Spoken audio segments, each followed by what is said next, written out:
Probably a couple of different things that all came together at once. I was always interested in history, but more King Arthur, Roman, Greek, that type of thing. There were a lot of movies that came out around that time that had either archaeology or history involved somehow. I hate to say it, but Indiana Jones did play a fairly significant role. Clash of the Titans was a movie that was coming out around that time, or a little bit earlier anyway. And then not so much family history, but things that my parents had done with me, or that they introduced me to, as a wide range of experiences, I guess not knowing what I would eventually choose to do. So when I was 10, my parents took me to the King Tut exhibit in Toronto at the Royal Ontario Museum. And that left an impression. My father, who is a GP, a doctor, sort of a relatively small town doctor, always had strange collections of things in our basement, and one of those things was a box that had two skulls in it that my brother and I, weren't supposed to touch, but we would go down there and open it up and look at them. And we were never really too sure where they came from. And as we got older, we realized one of them was an anatomical skull. It had all the screws and the markings on it. But the other had nothing on it at all. And eventually the story came out that an uncle or great uncle on his side of the family had found it somewhere. And we never really found out where. And it's probably the skull of a native North American person, but we have no idea where it's from or who it might be associated with. But those kinds of interests really sort of set me down the road to archaeology. When I went to university, I knew I wanted to study archaeology, but I wasn't too sure which particular area. And in my second year, there were opportunities to go on field schools. And the University of Toronto that I attended had a field school in Ontario, which didn't really seem all that exciting. And I saw a flyer for a field school in Belize run through Trent University. So I decided I'd give that a try. Went down on the field school, had an amazing time in Belize. It was completely different from any place I'd ever been. Met a lot of interesting people, and more or less I was sort of hooked. It was a combination of the archaeology, the experience, and the people that I met played a big role in shaping my continued interest. And I think it was partly because the people running the project were very encouraging, and they let you do lots of things rather than stand around and watch them do everything. So that probably is what sealed the Maya fate for me. Two that come to mind, a site in Belize called Minanha, a site that not a lot of people have heard of before. It's sort of a remote location. One of the days that I was up at the site, other people were excavating in another unit, and they were dusting something off, and a face started to appear on the surface. And they dusted off a little bit more, and more of the face started to appear, and they dusted off a little bit more, and more of the face started to appear, and eventually they dusted off enough that you could see that it was a face that looked very Maya-ish. And eventually, as they found more pieces, it became an incensario, which is a large incense burner with the face of a Maya god or individual on it. But what made it slightly more interesting is that one of the Belizean workmen that we were working with looked exactly like the face on the pot. And if you held one up beside the other, they could be brothers almost. And that was an interesting find. It was something that you didn't expect to be there, and it was something that ended up being interesting and important. And that was, I think, the unexpected aspect of it is what made it sort of interesting. And then another one, it's more the little mystery surrounding it, is a small artifact about that big, made out of a stone called obsidian, happened to be green in color, and it looks like a little fish. And it was found in a cave in Belize.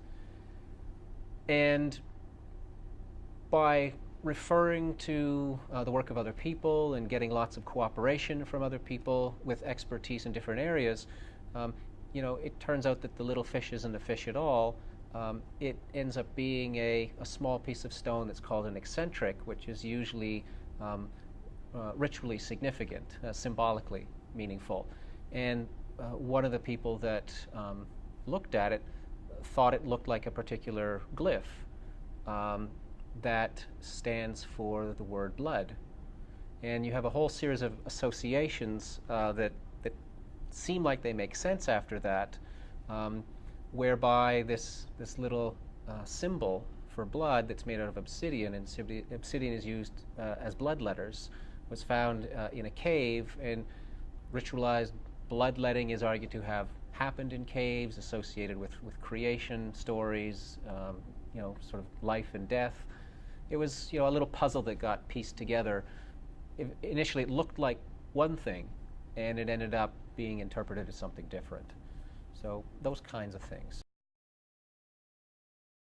I don't know if I have a favorite site. I think my favorite sites are probably the ones that I worked at, just because I got to see the discoveries that were made, the way ideas about the sites changed over time. And part of that is also the experiences of working there and the people that you met and the friendships that you made. If I had to choose one of all those sites, I'd probably say the site of Calpech, mostly because that's where I got my start, I suppose. Jaime Awe at Trent University, brought students down on the field school. As I said, gave people lots of opportunities.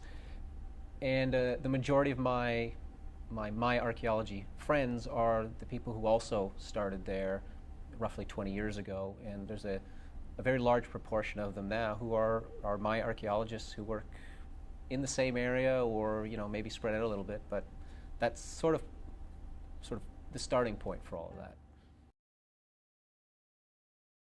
So we're working at the site of Minanha in Belize, and we're digging in a small unit with a few other archaeologists. And one of the archaeologists turns over a rock, and underneath it is a scorpion. The scorpion comes out, and it's sort of interesting. There's a little scorpion there, and someone remembers seeing something on TV about if you get an ultraviolet light or a light and you put it on the scorpion will glow purple. So we ran around and looked for flashlights, and someone had one that had one of those LED lights in it. So we shined it on the scorpion, and the scorpion glowed purple. And that was pretty interesting. But we noticed that on the back of the scorpion were all these little moving dots. And it ended up that the scorpion was a mother, and on its back were all the little babies. So that went from cool to kind of creepy. And one of the guys working with us